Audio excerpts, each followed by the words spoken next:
Пробиена банкина, пеплосан автомобил, остатоци од изгорен камион, но и многу отворени прашања. Ова е сликата од скопската обиколница која сведочи за тешката сообраќајна несреќа, во која загинаа 4 лица. Животот го загубија баритонот и првенец на македонската опера и балет Ристе Велков, неговиот 20 годишен син и уште двајца негови другари на иста возраст. Од добиените повреди на местото на несреќата починал возачот РВ и сопатниците од неговото возило, 20 годишниот АВ и 20 годишниот ПМ од Скопје и уште едно лице чиј идентитет за сега е непознат.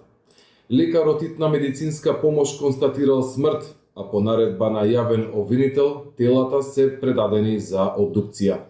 Исто така по наредба на јавен обвинител возачот ББ е лишен од слобода и задржан во полициска станица.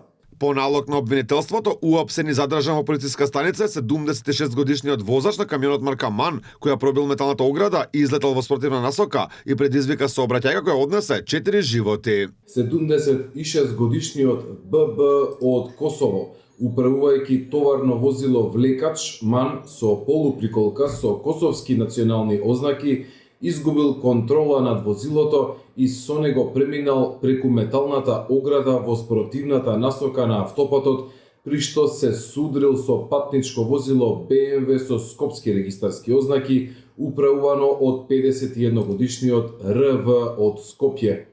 Ристе Велков беше еден од најпрепознатливите оперски баритони во земјава, роден во 1975 година во Скопје, како солист првенец на Националната опера и балет, остави длабока трага на македонската оперска сцена. Во текот на кариерата реализираше 26 улоги, а публиката особено го памети по настапите во оперите на Буко, Риголето, Макбет и Травијата. Оваа срушена банкина и овој камион зад мене се само сведоштво на тешката сообраќајна несреќа, каде што животот го загубија 4 лица.